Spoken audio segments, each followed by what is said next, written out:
Hey YouTube and RV fans, thank you for tuning in. Today I'm coming to you from the home office here in Langley, British Columbia, Canada. Now, the sound of sex, let's get straight to that. Well, it appears in some ponds around my domain has become inhabited, or should I say infested, with a bunch of horny toads, wink wink so to speak. They're actually Pacific chorus frogs. So, chorus frogs, obviously with the name chorus frogs, well, what do you think they do? They sing. Now, apparently, the boys, they like to do their ribbit ribbit, wink wink wink, to try and get the lady frogs to come and mate with them in the ponds. It's actually very loud. I'm going to give you a sample of that. Now, apparently, the Pacific chorus frog is so noisy that when he gets together with his mates to do his ribbit ribbit, it gets so loud that they can't tell if they're mating with a boy or a girl, you know what I'm saying? Now, I know it's going to disturb a few conservatives to tell them in nature there are some homosexual frogs, but I'm okay with it because I'm Canadian and I'm very accepting about the chorus of the frogs, gay, straight, or otherwise. When they get a little too horny, for lack of a term, I'd come out here occasionally in a drunken stupor and yell at them and tell the boys to pipe it down. I got a little footage of that from last night. So they actually listen to me. I come out here because I am the biggest mammal on my domain. Those damn little frogs listen to me. Shut up, frogs! Woo! Shut up, frogs! Shut up, frogs! Yes. Thank you. Thank you. Frog over there, shut up too. Now that we've got the sexy stuff over with, let's do the Canadian news today. Now, a lot of you folks are interested in what's going on in Canada. Now, whether it's a strange, slow news day or whatever the case, today was very interesting. Shut up, frog. I hear one of these frogs behind me trying to interrupt me.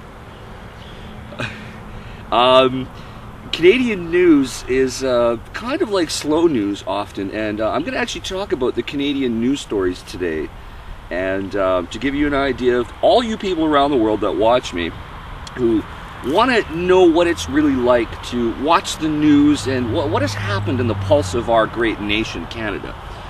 Well, for example, outside of our capital city of British Columbia, Victoria, there was a traffic pileup caused by two loose cows. Now, they to me they look like just regular, beef cows, but two loose cows were wandering around Saanich. It caused quite a kerfuffle and a backup of traffic on the major highway, which is of course called the Trans-Canada Highway. Big news story. Now, let's go to the opposite side of the country to Halifax, Nova Scotia. Apparently, some child had been visiting the Museum of Natural History, and he lost his little stuffed bunny rabbit. It goes viral. This is a news story, folks. I'm not making this up. Now, let's go on to politics, because that's always a part of the news. Now, in politics, we have a bicameral system in our federal government where we have elected members of parliament, and then the head of that is, of course, a prime minister who's elected from the majority of the seats held of the party most elected. But we also have a Senate. Now, believe it or not, in Canada, our Senate is not elected.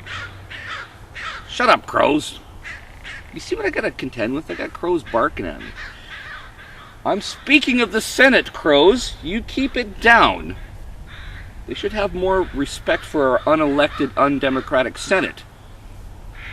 I think actually I think they're supporting me. I think they agree with my cynicism. Well, yes, our Senate is not elected. It is appointed by the Prime Minister. Now, we have several senators, some of which were actually former media personalities who used to hold the politicians' feet to the fire until they get elected into, well, until they get appointed, I shouldn't say elected, appointed into the Senate. And of course they just rack up the expenses fraudulently or otherwise, and then we have to suspend them. But one of our suspended senators, who is the youngest appointee, a young fellow, Mr. Brazeau, who actually you know, he's got charges involving sexual assault, and of course, you know, with that kind of behavior comes a little bit of cocaine dabbling, so he's got to deal with those criminal matters. And so he's been suspended from the Senate, and he's going to court over his sexual assault matters. Now, what does a suspended senator do while he is suspended? Well, he gets a job at a strip club. Yes, folks, he is the day manager at a strip club, and he manages, I guess, the strippers and the rest of the ancillary staff. You know, it's very important work to have a senator doing the scheduling of the pole dancers, and Just Incredible would appreciate the importance of scheduling the pole dance, for example. So, and now moving on to sports. Now, this is more of a feel-good story, and there's no real humor in it, but it's something to be pointed out because it was part of today's news. As you sports fans may well know, especially you NBA basketball fans, Steve Nash, who is Canadian, he announced his retirement today from the Los Angeles Lakers, and a long, prestigious career, and arguably one of the top 10 Canadian athletes of all time for our nation. You know, he's in that pool with the Wayne Gretzky's and the like. So, you know, I can't rate them because it wouldn't be fair, but definitely to say one of the best athletes, and only currently one of about 11 or 12 NBA players playing professionally who are Canadian at the moment.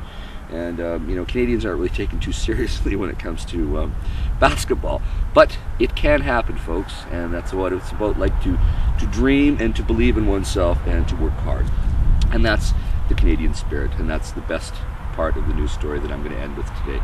So in the meantime, folks, stay safe, keep your wheels in the ground, and keep away from horny toads, and I'll see you next week. Bye-bye.